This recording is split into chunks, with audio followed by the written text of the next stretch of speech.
अध्याय 2 उपासना विवेक। ज्ञान, अस्तित्व दर्शन ज्ञान, जीवन ज्ञान, मानवीयतापूर्ण आचरण ज्ञान।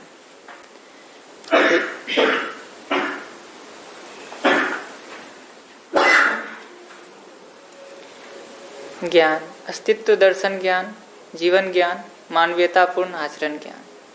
विवेक,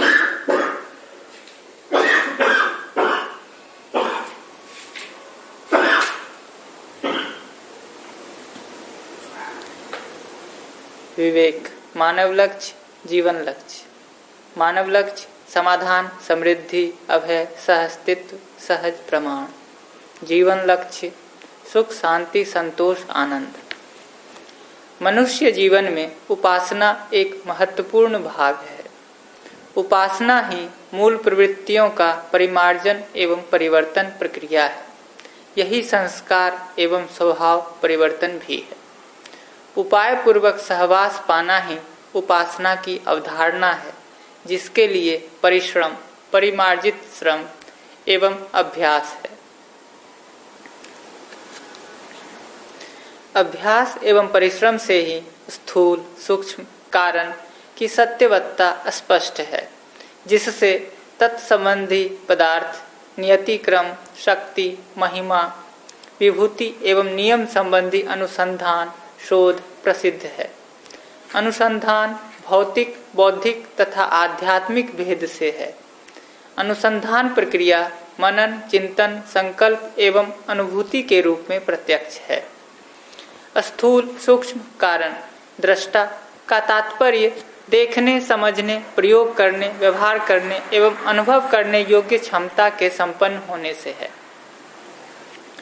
उपासनाएं कूटस्थ, रूपस्थ एवं आत्मस्थ भेद से होती हैं। पूर्ण अनुभव के लिए की गई प्रक्रिया कूटस्थ उपासना है। महिमा सहित रूप सानिध्य के लिए की गई प्रक्रिया रूपस्थ उपासना है। प्रत्यावर्तन प्रक्रिया ही आत्मस्थ उपासना है, जिसके लिए मनुष्य बाध्य है।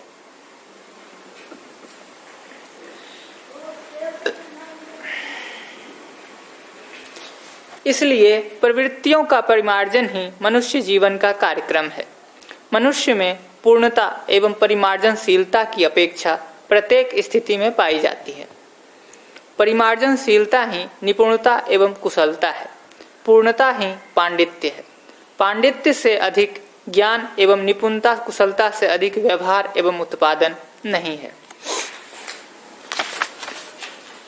परिमार्जनशीलता उत्पादन व व्यवहार में पाई जाती है। पांडित्य ही प्रबुद्धता, प्रबुद्धता ही शिक्षा एवं व्यवस्था है। प्रबुद्धता से परिपूर्ण होते तक उपासना अत्यंत सहायक है। देवी देवता 3 प्रकार से गणनीय हैं: भू, अंतरिक्ष और दिव्य स्थानीय। यह उनकी विचरण क्षमता पर आधारित है। चैतन्य इकाई सूक्ष्म व कारण क्रिया के सम्मिलित रूप हैं। यही आत्मपुंज है। यही देवी देवता हैं। स्थूल शरीर प्राणवायु से, सूक्ष्म क्रिया चित्त से एवं कारण क्रिया आत्मा से नियंत्रित पाई जाती है। सूक्ष्म और कारण का वियोग नहीं है, यही अमरत्व का साक्षी है। सूक्ष्म और कारण का संकेत केवल स्थूल शरीर को संचालित करने में स्पष्ट होता है, साथ ही यह अनिवार्य भी है। स्थूल शरीर रहित अवस्था में बुद्धि के संकेतानुसार ही सूक्ष्म क्रियाएं संपन्न होती हैं। इसलिए तीनों प्रकार के देवता द्योस्थलीय, अंतरिक्ष स्थलीय और भूस्थलीय होते हैं। ये ही क्रम से दिव्य आत्मा, देवात्मा एवं भूतात्मा है।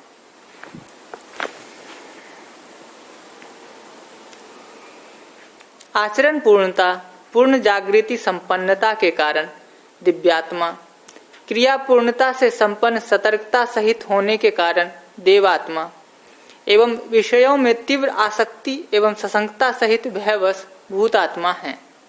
राक्षस मनुष्य एवं पशु मनुष्य ही देहांतर भूतात्मा, मानवीयतापूर्ण मनुष्य व देव मनुष्य ही शरीरानंतर देवात्मा तथा दिव्य मानव ही शरीर त्यागने के अनंतर दिव्यात्मा की कोटि में गण्य है।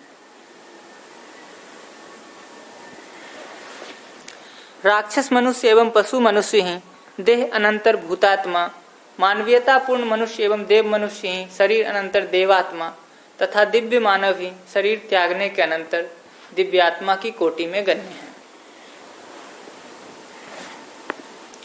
भूतात्माएं अधिभौतिक तत्वों में, देवात्माएं अधिदैविक तथ्यों में तथा दिव्यात्माएं आध्यात्म में तादात्म्य होती है।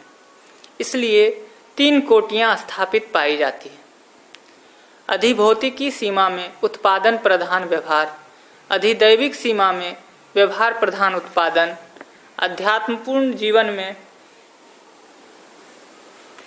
अनुभव मूलक विचार, व्यवहार एवं उत्पादन क्रम प्रत्यक्ष है। इसलिए व्यवहार एवं व्यवसाय क्रम प्रत्यक्ष है। इसलिए व्यवहार एवं व्यवसाय आध्यात्मपूर्ण जीवन में संयत एवं नियंत्रित, अधिदैविक जीवन में व्यवस्थित एवं अनुशासित तथा भौतिक जीवन में अनानुशासित एवं अव्यवस्थित पाया जाता है। इसलिए अध्यात्मपूर्ण जीवन में ही मनुष्य के चारों आयामों की एक सूत्रता पाई जाती है।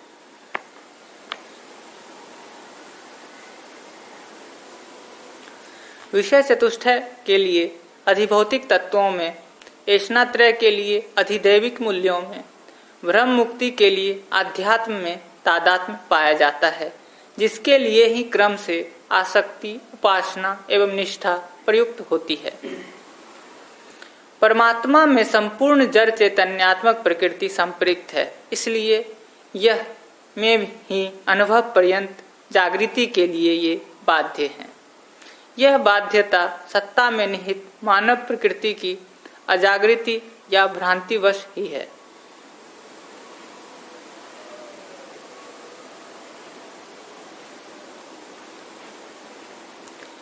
भ्रमित मानव सापेक्षता से पीड़ित, आवेशित या संबद्ध है, जो प्रत्यक्ष है। यह सापेक्षता तब तक दृष्टव्य है जब तक इकाई भ्रम मुक्त ना हो जाए, क्योंकि भ्रम मुक्त अवस्था ही उसका परम उत्कर्ष है। नियंत्रण ही नियम, प्रेरणा, संयोजन, सापेक्षता, क्रम, गति, परिणाम, क्रिया, आचरण, योग, वियोग, संयोग,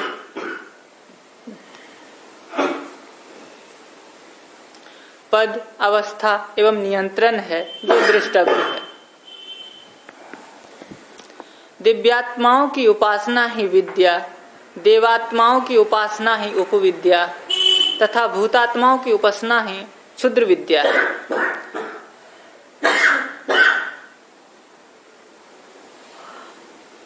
दिव्यात्माओं की उपासना जागृति पूर्वक भ्रम मुक्ति सहित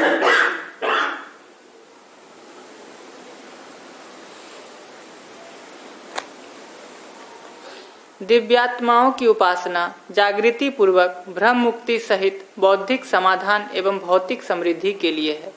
देवात्माओं की उपासना बौद्धिक समाधान एवं भौतिक समृद्धि के लिए एवं भूतात्माओं की उपासना केवल भौतिकता के लिए किया जाना प्रसिद्ध है। सभी आत्माएं अपने अपने स्वभाव से संपन्न हैं, यही उनकी प्रतिष्ठा है। इससे अधिक उनमें से स्वभाव प्रकटन संभव नहीं है। केवल भौतिकता ही मनुष्य के लिए पर्याप्त सिद्ध नहीं हुई है, क्योंकि मनुष्य में पाए जाने वाले 4 आयाम केवल भौतिक द्रव्यों से तृप्त नहीं होते हैं। इसलिए मनुष्य जब तक उत्पादन, व्यवहार, विचार एवं अनुभूति की एक सूत्रता से परिपूर्ण ना हो जाए, तब तक वह प्रयोग, प्रयास, अभ्यास के लिए बाध्य है। दिव्यात्माओं की उपासना में विवेकपूर्ण विज्ञान, तप, निश्चय, निर्णय तथा संकल्प की क्षमता उपलब्ध होती है। यही उनकी उपासना का प्रत्यक्ष फल है। देवात्माओं की उपासना से अर्ध विवेक, विज्ञान, धैर्य, साहस, स्नेह, विश्वास, त्याग तथा जीवन क्रियाकलाप में नियंत्रण, संयम पाया जाता है। यही देव उपासना की प्रत्यक्ष उपलब्धि है। भूत आत्माओं की उपासना से अविवेकपूर्ण विज्ञान, अधैर्य, दुस्साहस, राग, द्वेष, सशंकता तथा अनियंत्रित जीवन क्रियाकलाप पाया जाता है। यही तीनों उपासनाओं के फलस्वरूप ही क्रम से सजगता, सतर्कतापूर्ण, जागृति, सतर्कतापूर्ण एवं अजागृति, सशंकता सहित स्थितियों में दृष्टव्य है। यही निर्भ्रांत, भ्रांत, अभ्रांत एवं भ्रांत अवस्थाएं हैं। इसलिए उपासना में प्रमुख शिष्टताएं दो प्रकार से गण्य हैं। इन्हीं दोनों शिष्टता विशिष्टताओं के मूल में मौलिक आहार शाकाहार दुग्धपान मांसाहार मद्यपान रहा है। यही वैविध्यता का कारण है। इन्हीं के आधार पर उपास्य के प्रति गौरव आदर अर्पण समर्पण पूजा पूज्यता का प्रदर्शन प्रक्रिया में वैविध्यताएं हैं। यही विविधताएं मत या संप्रदाय के रूप में प्रत्यक्ष हैं। साक्ष्य ही वर्ग भावना एवं सीमाएं हैं। साक्ष्य ही वर्ग भावना एवं सीमाएं हैं। फलतः खंड समुदाय की प्रतिष्ठा के लिए प्रयास है। यही सामुदायिक अस्तित्ववादी प्रवृत्ति है। यही वर्ग संघर्ष है। अंततोगत्वा यही समरोन्मुखता है। आर्थिक विषमता भी वर्ग भावना का कारण है। यह भी अंततोगत्वा वर्ग संघर्ष एवं संग्राम का कारण है, जिसका समाधान धार्मिक आर्थिक राजनीतिक में ही है, क्योंकि यह सार्वभौमिक है। रासायनिक द्रव्यों की संगठित शरीर रचना जिसमें मेधस समाहित रहता है, उसी से मांस पदार्थ है और वनस्पतियों में से शाक पदार्थ उपलब्ध है।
इन दोनों में रासायनिक मूल्य अधिकांशतः समान पाया जाता है। ऐसे रासायनिक मूल्यों की समानता रहते हुए भी मांस शरीर रचना यंत्रीकरण तथा उसका उपयोग शाकबिंब की रचना प्रक्रिया व उपयोग में मौलिक अंतर है, जो निम्नांकित है।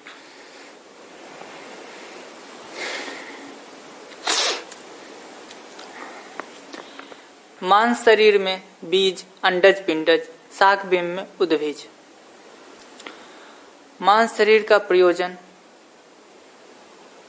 चैतन्य इकाई का आस्वादन एवं स्वागत प्रक्रिया का माध्यम, शाकबिंब का औषधि एवं आहार का माध्यम, जीवन एवं मनुष्य का यंत्रीकरण, मेधस सहित शरीर रचना, शाकबिंब में यंत्रीकरण मेधस विहीन रूप रचना।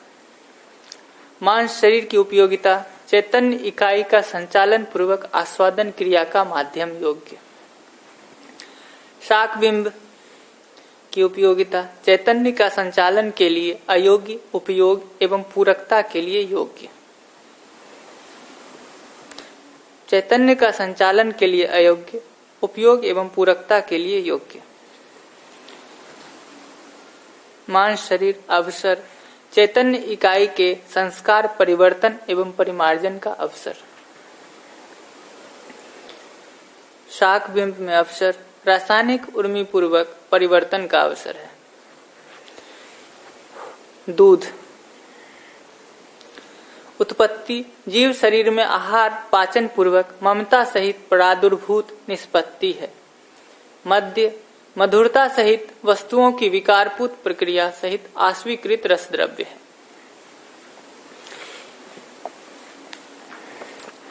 दूध उपयोगिता मनुष्य शरीर के लिए पुष्टि प्रदायी पोषक, स्निग्ध, त्राणद, प्राणद एवं हृदय तथा मेधस का संतुलनकारी रस द्रव्य है। मद्य औषधि के रूप में उपयोगी, पेय के रूप में त्राण, प्राण, शोषक, पुष्टिहर, भ्रम, भ्रांति, उत्तेजना कारक, हृदय व मेधस का असंतुलनकारी द्रव्य है। दूध प्रभाव सामान्य गतिदायी व पोषकदायी है। मध्य आवेशपूर्ण गति प्रदायी है। दूध की उपादेयता संवेदनशीलता का वृद्धिकारी तथा पोषक है। मध्य संवेदनशीलता का क्षयकारी व शोषक है। दूध अनिवार्यता मानवीयता तथा अति मानवीयता की सीमा में है। मध्य अमानवीयता की सीमा में है। मांसाहारी शिष्टता में बलपूर्वक वध एवं शोषण घटना समाई हुई है। अमानवीयता की सीमा में शाकाहारी व मांसाहारी मनुष्य में शिष्टता आचरण व्यवहार एवं प्रवृत्ति का वैविध्य की स्थिति में रहते हुए प्रयोजन की स्थिति में प्रधानतः साम्य पाया जाता है। यह जीवों में भी प्रत्यक्ष है। इसलिए यह तथ्य स्पष्ट है कि मानवीयता जब अध्ययन गम्य होती है, समझ में आती है, तो मांसाहारी व शाकाहारी दोनों मानवीयता के पक्ष में ही सहमत होते हैं। जब निष्ठान्वित होते हैं तब मांसाहारी भी शाकाहारी हो जाते हैं। जागृत मानवीय शिष्टता में विश्वास एवं प्रत्याशा भी साम्य है।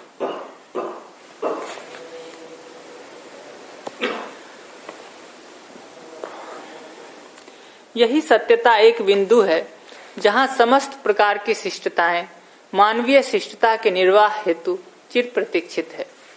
यही एक संभावना स्थल है जो निरंतर संचेतना के उत्कर्ष का अंतराल है।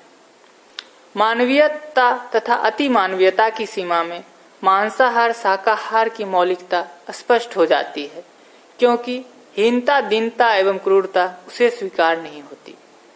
मानव में शिष्टता की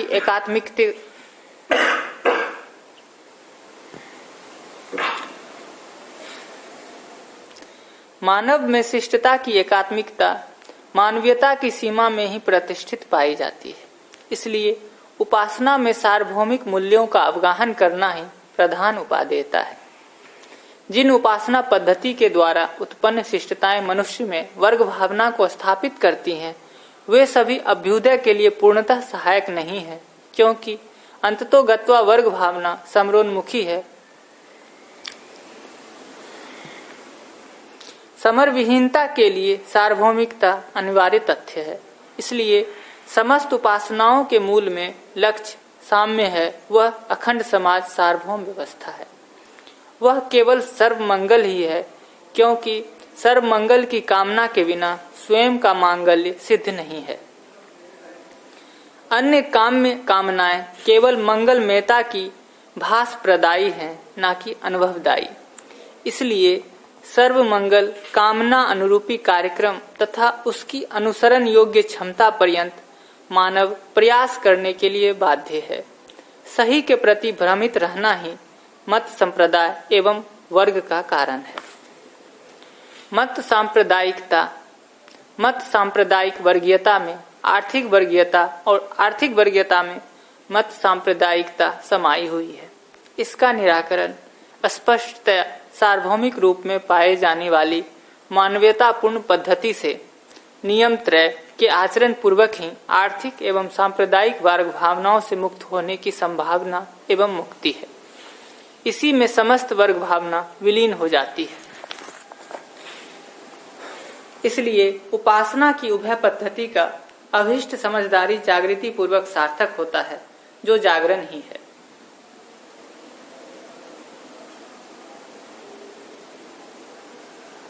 मनुष्य में शक्तियां क्रिया इच्छा व ज्ञान शक्ति ही है, जो उनकी अर्हताएं हैं।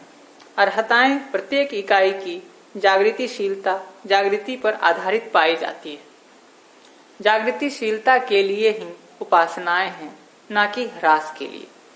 जागृति क्रम प्रक्रिया प्रगति में पीड़ा नहीं है, यही जीवन का संगीत है।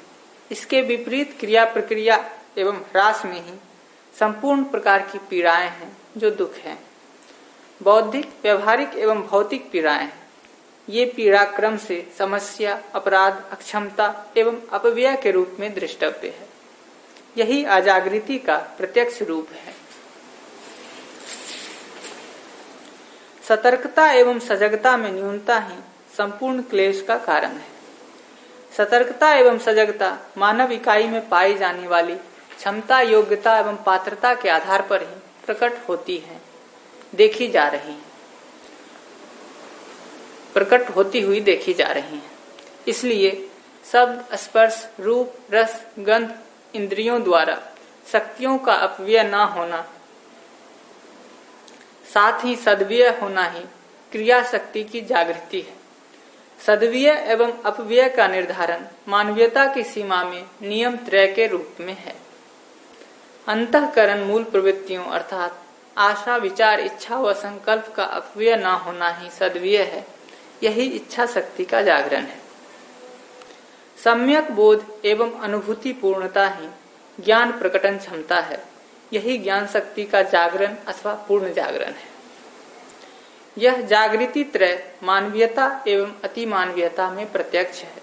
यही मनुष्य जीवन की चरमोत्कर्ष उपलब्धि है। सशक्त उपासना की उपादेयता यही है। यही समग्र मानव की कामना है। यही सर्वमंगल है। इसलिए जीवन जागृति का प्रत्यक्ष स्वरूप ही विवेकपूर्ण विज्ञान का प्रयोग है। यही सतर्कता, अखंड सामाजिकता, प्रबुद्धता, निर्विषमता, सह अस्तित्व, शिक्षा, विधि, व्यवस्था, सभ्यता, संस्कृति, बौद्धिक समाधान, भौतिक समृद्धि और जीवन जागृति की निरंतरता है। पूर्ण जागृति पर्यंत प्रत्येक मानव इकाई प्रयास एवं उपासना के लिए बाध्य है। इसी के फलस्वरूप मूल प्रवृत्तियों का परिमार्जन होता है, जिसके कारण विशिष्ट और शिष्ट मानसिकता एवं विचार, चिंतन, बोध क्षमता, अनुभव पूर्णता प्रत्यक्ष होती है। यही श्रेष्ठ उपासना की उपलब्धियां हैं। जो जिस विधा का पूर्ण ज्ञाता, कार्य व्यवहार तथा अनुभव अभ्यासी है, उसमें उसकी निरंतर क्रियाशीलता पाई जाती है। अस्तु क्रिया की पूर्णता उस क्रिया की निरंतरता है। इसलिए वह उदासीनता का या दूसरे को उदासीन करने का कारण सिद्ध नहीं होता है, क्योंकि पूर्णता के लिए क्रियाशीलता है। पूर्णता क्रिया की निरंतरता है। जो पूर्णता के लिए क्रियाशील है, पूर्ण होने के अनंतर उसकी निरंतरता होती है, जैसे क्रिया पूर्णता व आचरण पूर्णता। इसलिए अपूर्णता के मापदंड से पूर्णता का परिमाणीकरण अथवा अजागृत से जागृत का परिमाणीकरण संभव नहीं है, क्योंकि गुरु मूल्य में लघु मूल्य समाता है, ना कि लघु मूल्य में गुरु मूल्य। यह मनुष्य में प्रत्यक्ष है। जैसे प्रत्येक मनुष्य अपने से कम जागृत का परिमाणीकरण करने में सफल हुआ है, जो प्रत्यक्ष है।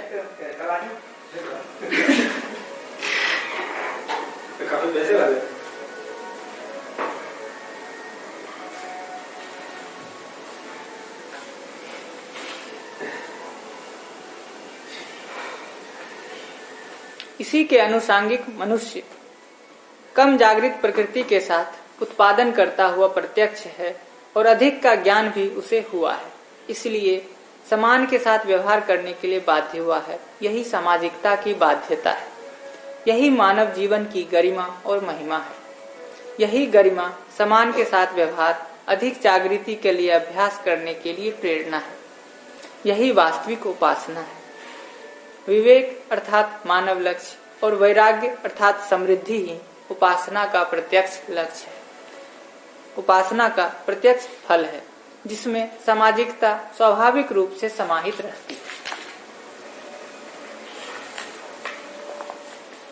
वैराग्य का परावर्तन ही असंग्रह, उदारता एवं दया है। भौतिक समृद्धि में उदारता एवं दया के मौलिक मूल्यों का अनुरंजन ही सामाजिकता का प्राण तत्व है। यही सामाजिक संगीत है।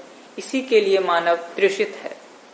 विवेक ही बौद्धिक समाधान एवं सामाजिक मूल्यों को निर्वाह पूर्वक प्रकट करता है। इसलिए विवेक व वैराग्य ही परोक्ष ज्ञान, सद्व्यवहारिक ज्ञान का प्रधान लक्षण है। अनुभव ही परोक्ष ज्ञान की अंतिम स्थिति है। इसके पूर्व अनुमान, अधिकार ही प्रसिद्ध है। वस्तु स्थिति, वस्तुगत स्थिति सत्य में ही अनुभव है। परोक्ष ज्ञान के बिना नित्य अनित्य, युक्त अयुक्त, न्याय अन्याय, धर्म अधर्म, सत्य असत्य, इष्ट अनिष्ट दृष्ट अदृष्ट तथा परोक्ष ज्ञानाधिकार सिद्ध नहीं होता है। नित्य अनित्य ज्ञानाधिकार के बिना मनुष्य में स्वधर्म के प्रति निष्ठा नहीं पाई जाती है। मानव धर्म ही सुख, सुख ही न्यायपूर्ण आचरण, न्यायपूर्ण आचरण ही मानवीयतापूर्ण सीमा एवं नियम त्रय का पालन है। यही मनुष्य का स्वधर्म है। मानव सुख धर्मी है, मर्यादा विहीन इकाई नहीं है। जैसे जीवों में स्वभाव मर्यादा, वनस्पतियों में गुण मर्यादा एवं पदार्थों में रूप मर्यादा भंग नहीं होती है, यही उनकी गरिमा है। इसी प्रकार मानव में सुख ही धर्म है, धर्म ही मर्यादा है, यही उनकी गरिमा एवं विश्वास है। मर्यादा का प्रत्यक्ष रूप ही विश्वास है। विश्वास विहीन संबंध एवं संपर्क में सुख नहीं है, संबंध एवं संपर्क विहीन मनुष्य नहीं है। यही बाध्यता स्वधर्म के लिए है। इसके पालन में जो अक्षमता, अयोग्यता एवं अपात्रता है, वही दुख, क्लेश, समस्या और अजागृति है। स्वधर्म में संपन्नता एवं पालन करने योग्य क्षमता, योग्यता एवं पात्रता से परिपूर्ण होते तक ज्ञानार्जन करने के अर्थ में अध्ययन रूपी उपासना का अभाव नहीं है। मानव के स्वधर्म की सीमा में ही मत, संप्रदाय, वर्ग तिरोहित हो जाते हैं। यही समर्थ उपासना की प्रत्यक्ष गरिमा है, यही मांगलिक है। साध्य, साधक, साधन, इन तीनों का उपासना में समाहित रहना अनिवार्य है। इनकी एक सूत्रता ही उपासना की सफलता है, अन्यथा असफलता है। प्रत्येक स्थिति में प्राप्त शक्ति व साधनों का सदुपयोग करना ही उसकी अग्रिम जागृति है, यही उपासना है।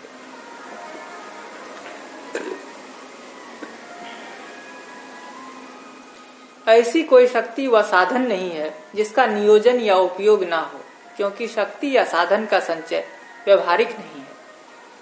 आत्मरति में विवेक, विवेक पूर्ण बुद्धि मूलक विज्ञान, विज्ञान पूर्ण कला, रचना, विवेचना और विचार, विवेचना पूर्वक आस्वादन एवं स्वागत, भावपूर्ण मन निरंतर असंतुलित एवं समाधानित है।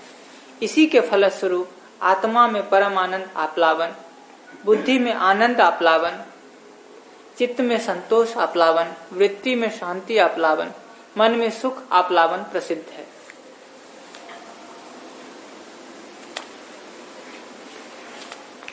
इंद्रिय कार्यकलाप तथा इंद्रियों का कार्य क्षेत्र ही अपरोक्ष ज्ञान की सीमा है। इस व्यापार में चतुर्विषय सीमांतवर्ती सिद्धियां हैं। इसके अतिरिक्त और उपलब्धियां इसमें नहीं है। विषयों की सीमा में मनुष्य सीमित नहीं है, क्योंकि उसमें 4 आयाम प्रसिद्ध है। मनुष्य ही उत्पादन, व्यवहार, विचार एवं अनुभूति संपन्न होने के लिए बाध्य है। यही आवश्यकता, अवसर, संभावना एवं व्यवस्था है। संयमता पूर्वक ही मनुष्य के द्वारा प्रत्येक परिप्रेक्ष्य में किए गए क्रियाकलाप, संयमता पूर्वक ही मनुष्य के द्वारा प्रत्येक परिप्रेक्ष्य में किए गए क्रियाकलाप में से गरिमापूर्ण वैभव प्रकट होता है। जैसे सत्य बोध सहित सत्य बोलने का अभ्यास करने से भय व अविश्वास की निवृत्ति, हर्ष तथा उत्साह का उदय होता है। अहिंसा पर अधिकार पा लेने से विरोध से भय मुक्ति और स्नेह व उदारता का उदय होता है। कृत कारित अनुमोदित कायिक, वाचिक, मानसिक भेदों से हिंसा में भागीदारी न करना बराबर अहिंसा।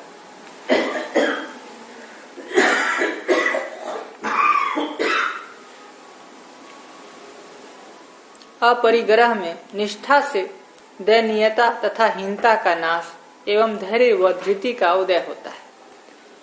अस्तेय प्रतिष्ठा से धूर्तता व विकलता का नाश तथा तुष्टि व संतोष का उदय होता है। अस्तेय का तात्पर्य चोरी न करना है। विश्व के प्रति मूल्य भाव की प्रतिष्ठा से इष्ट और साधक के मध्य विषमता का भाव होता है। साथ ही तत् देवता का स्वभाव प्रवेश होता है। शब्द के अर्थ अर्थात मंत्र अर्थ का तद्रूपता पूर्वक स्मरण करने के अभ्यास से उसका अर्थ एवं स्वभाव गम्य होता है। सभी सार्थक शब्द मंत्र हैं।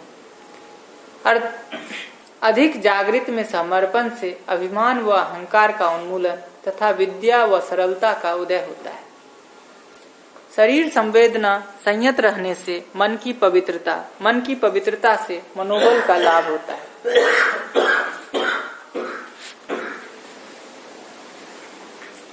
शरीर संवेदना संयत रहने से मन की पवित्रता से मनोबल का लाभ होता है।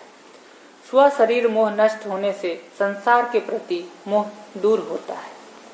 सर्व शुभ रूपी आप्त कामना पूर्ण बुद्धि से ही विश्व के प्रति उदारता, दया, कृपा, करुणा का प्रसवन तथा विश्व की आधारभूत सत्ता में ज्ञान एवं अनुभव होता है। ज्ञान विज्ञान विवेक रूपी स्वत्वहीनता ही असंयमता,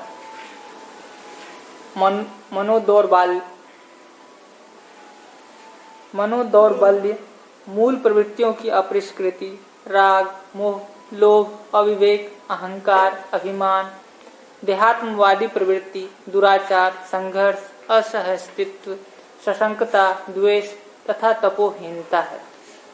संयमता के बिना बौद्धिक मूल प्रवृत्तियों की परिष्कृति, बुद्धि बल, सामाजिक मूल्यों की अनुभूति, चैतन्य क्रिया का दर्शन, समाधान और संयमता सिद्ध नहीं होती है। कृतज्ञता ही संयमता का आद्यांत आधार है। कृतघ्नता में असंयमता प्रत्यक्ष है। शैशव एवं किशोरावस्था में ही कृतज्ञता का रोपण आवश्यक है। दयापूर्ण विचार निरंतरता से कार्पण्य दोष का निवारण होता है। परम आह्लाद का अनुभव होता है।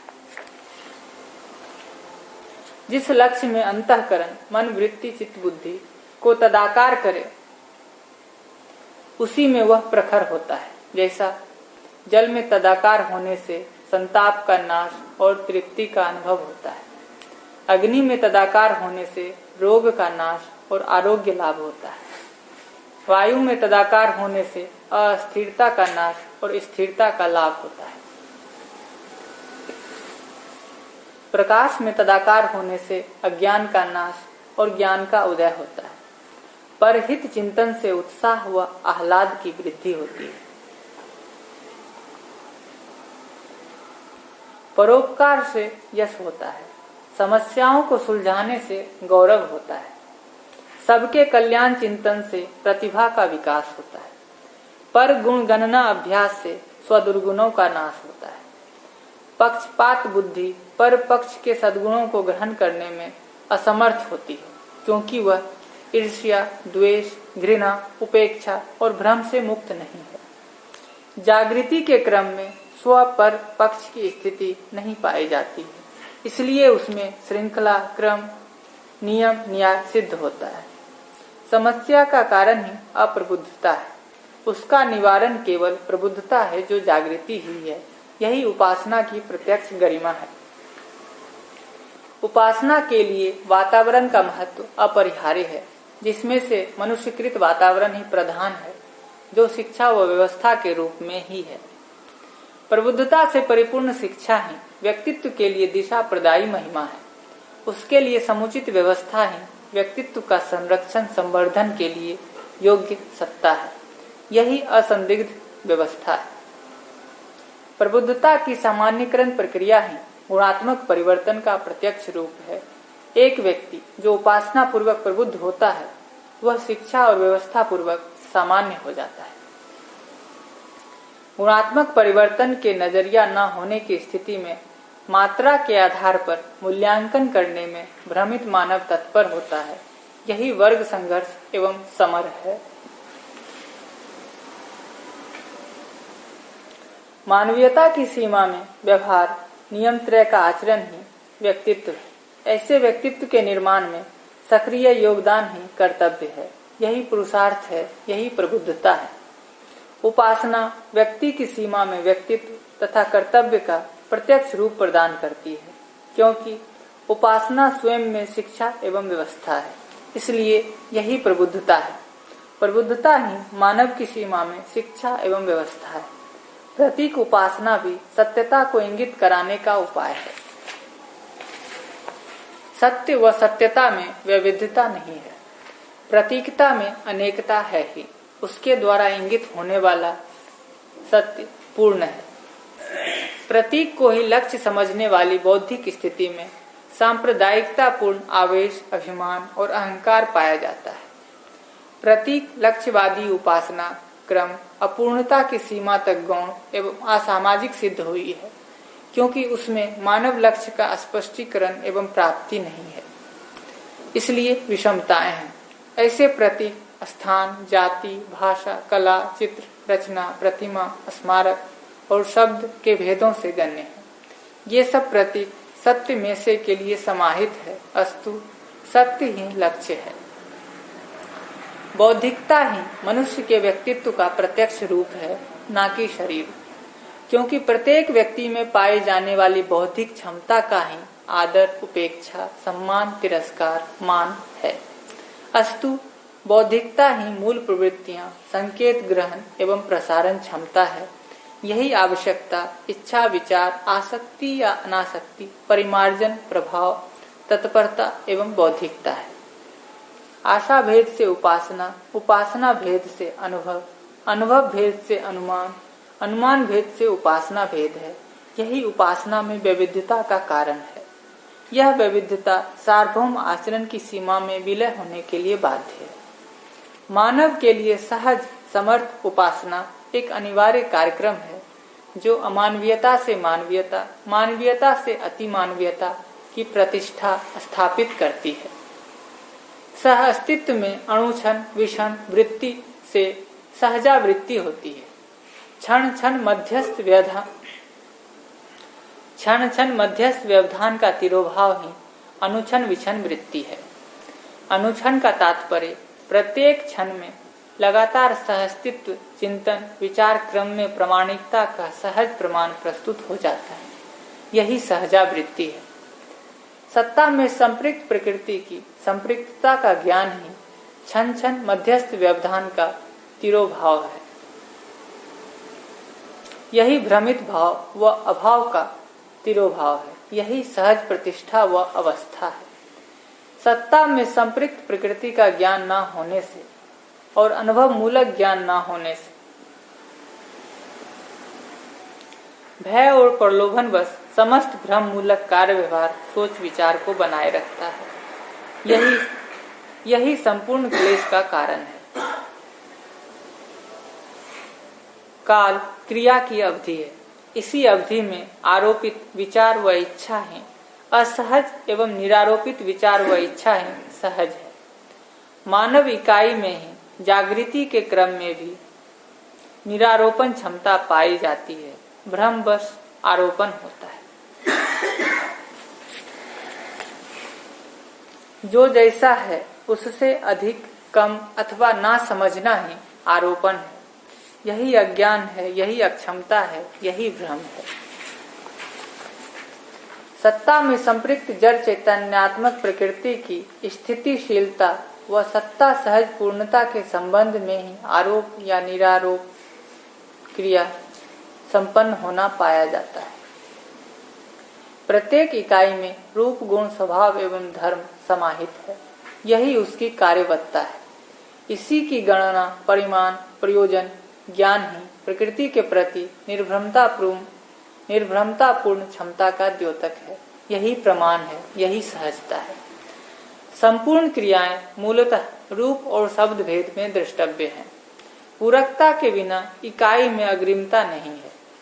पूर्णता पर्यंत इकाई पूरकता उपयोगिता के लिए प्रवृत्त है। पूरकता ही इकाई में ह्रास व विकास के लक्षणों को प्रकट करती है। यही प्रधान उपादेयता भी है। इकाई में प्रकट होने वाले शब्द आदि गुण ही सापेक्ष शक्तियां हैं। गुण विहीन इकाई नहीं है। इसलिए मनुष्य में सहज कामना का अभाव नहीं है। सहजता ही धर्म है। यही सुख शांति संतोष एवं आनंद है। यही धारणा को स्पष्ट करता है जो प्रत्यक्ष है। प्रत्येक कर्म फल ही मनुष्य के सुख का पोषक व शोषक सिद्ध हुआ है। सत्य और सत्यता के अनुभव क्रम में व्यवधान नहीं है। सत्य और सत्यता के अनुभव क्रम में व्यवधान नहीं है, क्योंकि अनुभव क्रम व्यवस्था सघन है। जागृति की कड़ियां सघन हैं, इसलिए सहजता आरोप से मुक्त है। आरोप ही न्यून अतिरेक मूल्यांकन है। स्वयं की न्यून अतिरेक मूल्यांकन क्रिया ही असहजता है। स्वयं का मूल्यांकन तात्पर्य की सीमा में होता है। तात्पर्य की सीमा में न हो ऐसा मनुष्य इस पृथ्वी पर नहीं है। धर्म का वियोग नहीं है, क्योंकि यह धारणा है। इसका प्रत्यक्ष रूप ही मानवीयता एवं अति मानवीयतापूर्ण आचरण है, जो सहजता का प्रधान लक्षण है। इसलिए अमानवीयतापूर्ण आचरण ही असहज है। इसलिए प्रकृति अपने में संपूर्णता के साथ सीमित है। यही अवधि है, इसलिए पूर्ण में समाई है। यही पूर्ण में संपूर्णता सहज सहअस्तित्व है। यही संपूर्णता का नित्य वर्तमान और ज्ञानावस्था के मानव में पूर्णता का प्रसव है। यही जागृति के लिए बाध्यता है। मनुष्य के बौद्धिक क्षेत्र में पाई जाने वाली अनावश्यक कल्पनाओं का निराकरण ही दर्शन क्षमता में गुणात्मक परिमार्जन है। यही गुणात्मक संस्कार परिवर्तन, शिक्षा एवं जीवन के कार्यक्रम का योगफल है। दर्शन क्षमता का उत्कर्ष ही अणुछन विषण है। यही मध्यस्थ क्रिया की क्षमता है। मध्यस्थ क्रिया ही दृष्टा है। मध्यस्थ क्रिया का चरमोत्कर्ष ही सम व विषम क्रिया का पूर्ण नियंत्रण है। यही क्षमता क्षण क्षण मध्यस्थ व्यवधान से मुक्ति है। संस्कार पूर्वक ही बौद्धिक व्यवस्था प्रक्रिया क्षमता के अनुसांगिक है। मनुष्य सहज ऐषणा एवं विषयों की सीमा में प्रवृत्ति और निवृत्ति पूर्वक व्यस्त होना पाया जाता है, जो प्रत्यक्ष है। आत्मा के अनुसांगिक बौद्धिक प्रक्रिया व व्यवस्था में सत्य संकल्प एवं सत्य कल्पना पूर्ण मानसिकता की स्थिति पाई जाती है, जो प्रसिद्ध कर्म उपासना ज्ञान पूर्ण है। यही क्षमता देव व दिव्य मानवीयता को प्रकट करती है। यही पूर्ण जागृति है। ऐषणासक्त बौद्धिक व्यवस्था में मानवीयता तथा देव मानवीयता स्वभाव प्रकट होता है। उसी के अनुरूप में मानसिक वातावरण की स्थितिशीलता है। ऐसी क्षमता ही सामाजिक चेतना एवं सतर्कता से परिपूर्ण पाई जाती है। विषय आसक्त बौद्धिक व्यवस्था व प्रक्रिया में अमानवीयतापूर्ण आचरण संपन्न होता है, जो पाशविकता तथा दानवीयता के रूप में दृष्टव्य है। इनमें उसी के योग्य मानसिकता पाई जाती है। यही लुप्त सुप्त कल्पना का कारण है। यही अजागृति तथा अपूर्ण सतर्कता का द्योतक है। श्रेय जागृति जिज्ञासु होने पर ही लुप्त सुप्त कामनाएं परिमार्जित होती हैं। फलतः दानवी व पाशवी प्रवृत्तियों से उदासीनता स्थिर होती है, साथ ही विवेकोदय होता है। श्रेय जिज्ञासा का उदय स्व संस्कार विधि विहित अध्ययन तथा उसके अनुकूल वातावरण में होता है। विधि विहित अध्ययन निपुणता कुशलता व पांडित्य ही है। अध्ययन व वातावरण ही संस्कार परिवर्तन के लिए समर्थ व्यवस्था है, जिसका गुणात्मक परिवर्तन ही आत्मबोध के लिए जिज्ञासा है। आत्मबोध ही सत्य जिज्ञासा का प्रधान लक्षण है। इसलिए अवधारणा ही अनुगमन तथा अनुशीलन के लिए प्रवृत्ति है, जो शिष्टता के रूप में प्रत्यक्ष होती है। प्रगति के लिए अवधारणा अनिवार्य है। जागृति के लिए अवधारणा एवं ह्रास के लिए आसक्ति प्रसिद्ध है। यही क्रम से निवृत्ति व प्रवृत्ति है। अवधारणा ही सद्विवेक है। सद्विवेक स्वयं में सत्यता की विवेचना है, जो स्पष्ट है। मूलतः यही शुभ एवं मांगल्य है। अनुभव की अवधारणा सत्यबोध के रूप में, अवधारणा ही सत्य संकल्प है। यही परावर्तित होकर शुभ कर्म उपासना तथा आचरण के रूप में प्रत्यक्ष है। इसी का परिवर्तित मूल्य ही धीरता वीरता उदारता दया कृपा और करुणा के रूप में प्रत्यक्ष है। सत्य में ही सम्यक बोध होता है। असत्य ही कल्पना एवं भास होता है। हीनता दीनता और क्रूरता से युक्त कर्म अशुभ होता है। स्वमूल्य ही प्रवृत्ति और निर्वृत्ति का अस्तुषी है। इसलिए असत्य अभिमान तथा दर्प से मुक्त